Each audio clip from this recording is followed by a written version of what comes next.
Hi, this is Cam Kelly. Welcome to another Devil Talk. This week, as always, joined by Brent Pope. Good afternoon, sir. Good afternoon. You've not gone with the catchphrase of "shine my head." No, you don't. No, don't. Yeah. I can't locate what I want to say. I just got to be me, man, and that's different every time. But I kind of run this past you a while ago, but I've got a theme tune for you. Phenomena. Mana. Do. I don't even know who sings that. Well, it's the Muppets. Oh, God. It's the Muppets. There you go. I'll take it. I'll take it on the chin. I got a good chin. Also, this week, he also comes equipped with his own theme tune.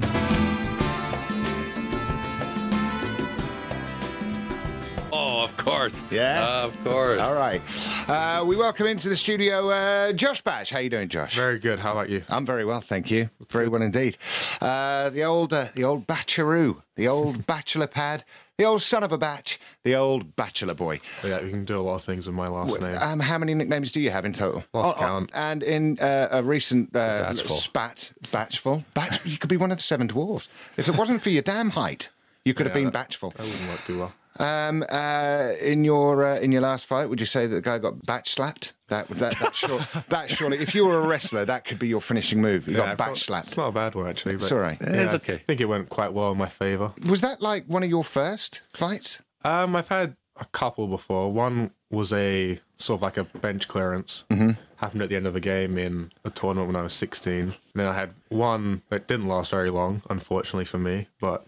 Okay. That was my first professional fight. Okay, because I think we spoke to Jamie about this, about the events that led up to it. From your point of view, what exactly happened on the night of the fight? Well, he's the guy that he's sort of taken a few runs at me before, and we had a pre-season game against Sheffield, and he tried fighting me then, but because it was pre-season, I didn't really see the point in it. So I think they were losing in the game. He took a run at me in the corner, missed me. I think he fell over, then he came up behind me and gave me a good old whack in the back of the legs. I turned around and looked at him, and I think we both knew what he wanted to do, and thought it's time I gave him a bit of what had been given out to me. So, do you know what? When that started, all that was going through my head, I think I got paternal. I was I like, heard that. run away. He just went from me, wasn't it? It was me.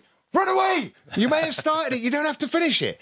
But boy, did you finish, and you finished big as well. You floored him twice. Yeah, I'm not sure. I think it was a bit more of me pulling him down, but it doesn't matter. It looked good. Looked pretty good on camera. Yeah. So how many times have you watched it back? only a couple. Well, do you know what? Couple 10. I think. Come on. Surely you sit round with some of your mates. And go. Should we watch this? Because frankly, Come Dine With Me is a bit dull. Let's have a look at this again. I think the last view, one of them certainly has had about 4,000 hits on YouTube. Yeah. I wasn't too aware. Yeah. So you're not doing too badly there. No, yeah. I think I might have to claim some of the income from that. Street cred. Don't use any currency with that. That's the only currency. Yeah, that's the only currency you need. Right, okay. Well, I imagine, I don't know whether you do ever get sick of talking about that, but it's certainly been what a lot of people have been talking about. Is that one of those things where when Adam Harding throws down on the ice, you think, oh, what are you doing, man? Yeah, it did sort of steal my limelight. I wasn't too happy about it, but... I've got a month of dining out on my fight, and you've come in a week later. Yeah. You know, that's a bit harsh, isn't it? Yeah, okay. It sort of took me out of the limelight a bit, but then again, the kid he fought, he's been taking runs. I think he speared Votha from the bench. He's been like agitating Van der Veeken. Sort of, I think it's about time he got put in his place. So I'm glad that Adam decided to take it into his own hands, and I think most people would say he came out on top. So I would think so. That's great to see. Right then, so what we're looking forward to, I tell you what, this weekend, obviously, it's the second leg of the Challenge Cup semi-final against Belfast. You go in 2-1 up. Yeah, it's a small lead. We probably would have liked a bit more of a lead going in there because obviously in everyone's home rig, they're going to be favourites, but hopefully we can play a good game, get a few goals, hopefully, and try and shut it down defensively. I think if we do keep it tight at the back, we should be able to come away with a draw or a win, which will send us through to the final, which is what we all want. So hopefully we can go out there, get off the plane and come away with what we want. Yeah, team's traveling over in the afternoon, and so it's a 2:15 flight, I think, and then basically arriving right into Belfast City and then into the game. But haven't got a whole lot of time to really sit and think about it. It's probably our best road trip because it's only an hour's journey. Everything else is as close as 2.5 hours to Coventry. So that travel isn't going to be an issue. I mean, probably our lineup at the moment, as far as overall health and depth, is probably going to be the biggest challenge. But Belfast are a team that are both competing for the league and the Challenge Cup, And so this is a double points game. So they just know they've got to win a hockey game, don't they? So there's no any secondary game plan from them. They will be bringing everything they've got in order to get the result they need. So it'll be a real moment for us in our season if we can come up with the inspired effort that we're actually capable of delivering. From a spectator's point of view, at the moment, you're playing the hockey that you are capable of playing, and it's rare, both in hockey, a lot of the times in rugby, and certainly most of the time in football, to actually see a team playing to their full potential. But I really think the Cardiff Devils got that locked down at the moment. Yeah. How important will it be for the game against Braehead on the following Sunday for you to win away in Belfast? If we get the win in Belfast, we're going to be buzzing. Yeah, we'll be buzzing, exactly. We'll hopefully ride the high and then come back home with the crowd behind us as well. It'll give us a little extra boost if we're tired from a flight or whatever it may be. But yeah, I think the momentum from Belfast should help us win on Sunday. But then again, regardless of that, I think we want to come home. We always want to win at home. So I'm sure we'll come out, play hard, and get the 2 points regardless. And I think the team, it's one of those things, the focus this weekend is on getting through the semi-final round. But, your home performance is always the, big part of how the business operates. And you've got to play well at home too. So I know that the team are going to have to give everything they've got. There won't be any left on the table. And if that means that they're a little bit depleted for the Sunday performance, I think that fans would take it, in exchange for the opportunity to go to the finals. But it's a totally different game. The size of the rink is bigger, and they'll have a big crowd supporting them as well. What do you take with you to a game like that when you mentally prepare? I know that you've been putting in the extra sort of hours on the ice this week on the big build-up to it. Mentally, is there anything different to any other game? In a certain sense, I think it's best to try and prepare the same way you will for every other game, but you don't get too high emotionally or too low. You just need to try and stay even, just play how we've been playing, because I think if we play the way we have been playing, we should come out on top.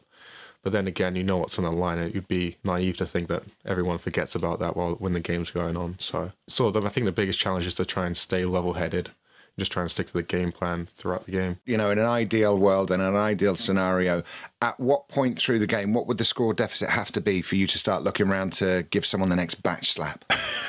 I don't know. It's not something I'm going to try and do too often, but if a situation arises, then I think it would happen. You're as ready as we'd obviously have to be losing, I think, to do it. Before we go, I think it's worth nodding to last Saturday's game. I mean, that was an incredible game against Hull, 8-5 win.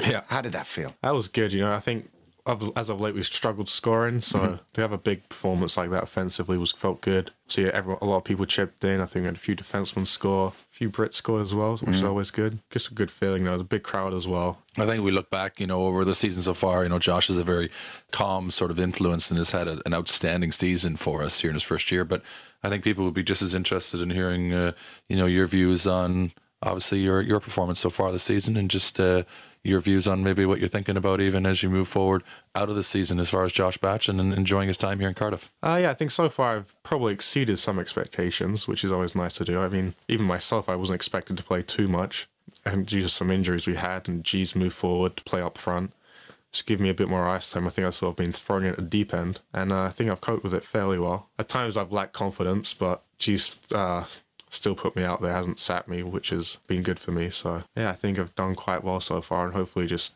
keep getting better. And as the season goes on, I just want to try and help the team a bit more and improve as much as I can. I'll be honest, you always have to be delicate a little bit, I think, with young defensemen, because it's a position where I think players mature a little bit later at that position, more so than forwards. But, I'll be open in saying I think you've been a revelation for us, and G wouldn't have lent on you, and I don't think we would have been able to get through the Mark Smith situation as we've had you this season without you kind of coming forward and growing into those shoes. So I know a lot of fans are keen to see a Josh Batch return next year, and I hope that confidence has been shown in you in your first year will be considered as we move forward. It's a big weekend, another steady influence, and a big responsibility for Josh Batch to be a big part of it if we win this weekend. There's a lot of love in here. I mean, that was.